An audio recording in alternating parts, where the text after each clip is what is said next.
Who's excited for a budget Westbrook shoe? No one?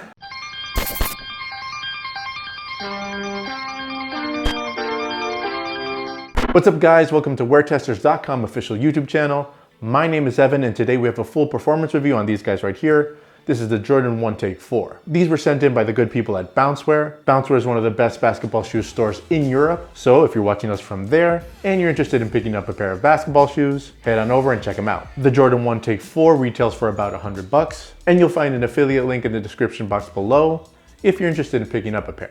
The Jordan 1 Take 4, as its name would indicate, is the fourth shoe in Russell Westbrook's budget line. Westbrook's signature line are the Why Nots, which actually sounds like a good band name. Westbrook is currently playing in the Why Not 06, but he's also been seen playing on court with these guys right here. Now, when I first got this shoe in, at first glance I was pretty excited, but after further inspection, I feel like there's a ton of potential in the design, but that for some reason wasn't fully met. But let's not get ahead of ourselves, and let's jump right into the performance review of the shoe, and let's start off with the traction. The Jordan 1 Take features a solid rubber outsole with a rather traditional herringbone pattern. Now, this rubber compound is really tough, and that herringbone traction is pretty deeply set. So as far as traction goes, this might be a good option for playing outdoors, and the rubber is also grippy enough that it performed well indoors. Also, as you can see, the rubber on the traction is in two colors, which sometimes could be cause for alarm, but in this case I had no issues.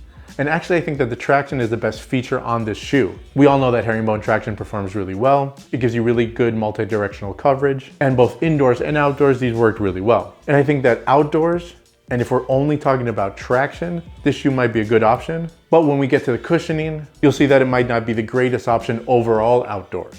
Don't freak out. I forbid anybody to freak out. We also have a bunch of different sections where the sole wraps around the midsole, which is going to give us a lot of extra grip on those more exaggerated movements on court. We have them here on the lateral side of the shoe. We have them on the medial side as well, and most visibly on the toe of the shoe. This section is more aesthetic than anything else because, as you can see, the traction pattern doesn't wrap all the way up the toe. You just have that little Jordan logo. But the rubber still is pretty grippy, so it does offer some traction on movements like toe drags or things of that nature. Moving on to the cushioning of the shoe, we have a full midsole with a small Zoom Air unit in the forefoot. Now, I don't love this cushioning setup. I prefer a little bit extra cushion in my basketball shoes, but I can see people liking this setup, especially if you like a more reactive shoe. One good thing is that you really can feel the Zoom Air unit in the forefoot, but the unit really is on the smaller side, so it really doesn't do much.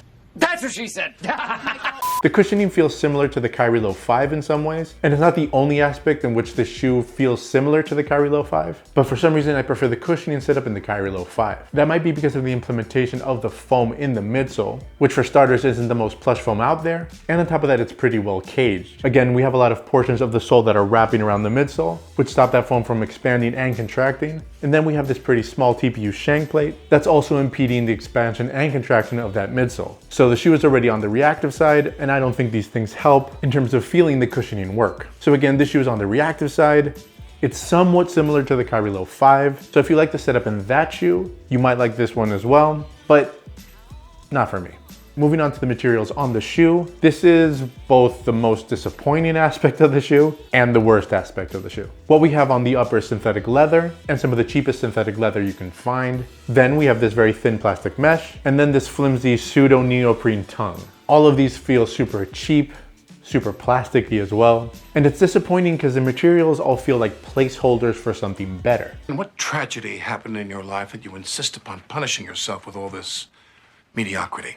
It kind of feels like this shoe was a first mock-up of a better shoe that never materialized. I could see this mesh being substituted by Leno weave. I could see the crappy synthetic leather being upgraded to a more premium material. And honestly, this tongue is ridiculous. The design and implementation of the materials seem on point, but the materials themselves are subpar. Now, does that affect the performance of the shoe? In a way, but not terribly either. And the fact of the matter is this shoe retails for $100. And you can't really ask for a lot at that price point. But remember, in that price range, even within Nike, we have the Jordan Luka 1, the Nike Air Max Impact 4, and the Kyrie Low 5. And all of those shoes feel way better than this one right here. He's absolutely right. Moving on to the support of the shoe, to not beat around the bush, is good, but not great. And again, we have a bunch of features that feel like placeholders. I don't want to keep comparing these shoes to the Kyrie Low 5, but I'm going to. The Jordan 1 Take 4 has several lace cables that help with containment that you can see here in the forefoot and here on the midfoot and the medial side. This setup reminds me a lot of this setup. In the Kyrie Low 5, we have the dynamic strap system that this shoe inherited from the Kyrie Infinity. As you can see, the anchor points are in the same exact spots. We have them right here and right here. So with that cushioning system and these lace cables, it's hard not to compare these two shoes. Now, if we had the dynamic strap system in the Jordan 1 take, that'd be a huge upgrade to the containment in the shoe, because the dynamic strap system is like really good. Pretty good. Now this setup isn't terrible, but it's not on the same level. Aside from that, we have an okay heel counter and some heel sculpting. We have a very wide base, no outriggers to speak of, but the shoe does feel stable on court. And then we have this torsional shank plate. It's TPU, it's tiny, it doesn't extend towards the forefoot, and it really doesn't do much. And again, it feels like a placeholder. It actually feels like it's there for aesthetics and not functionality. But of course, if you actually use the good shank plate here, then it will make this shoe feel springy and agile on court, which is kind of what you're going for with a reactive guard shoe, right? But anyway, it has the shank plate. Does it do much? I don't really think so. Oh no, I don't know what I'm doing. Now, one positive thing about the lockdown of the shoe is that we can see through this translucent mesh, a light blue inner mesh. Now this does really help the lockdown of the shoe, because if we were just depending on this plasticky mesh on the outside, this would be a really sloppy shoe. Another small detail that's hard to see on camera because it's translucent is that there are some fuse overlays that add some containment and durability to the upper. We have them here on the lateral side of the midfoot and here on the medial side of the toe box. So you'll get a little extra containment and a little extra durability in these areas. It's not anything special, but it's there, so hey, let's mention it. Moving on to the fit of the shoe fits true to size, so go with whatever you usually use in Nike or Jordan. And the good thing about these synthetic materials is that they conform well to your foot. They require no break-in time. They're lightweight, they're breathable. So you do have that. Now, is this a perfect one-to-one fit like in the LeBron 20?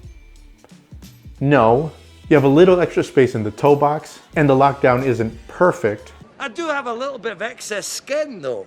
But I also have no complaints with the fit of the shoe. It's just more of a personal taste thing. It doesn't fit like a glove, but you're also not swimming in the shoe either. In general, the Jordan 1 Take 4 is an okay shoe. It's good, but not great. Now, if we're taking into account that price point of $100, which is pretty cheap for a modern basketball shoe, I guess that makes it a little bit better.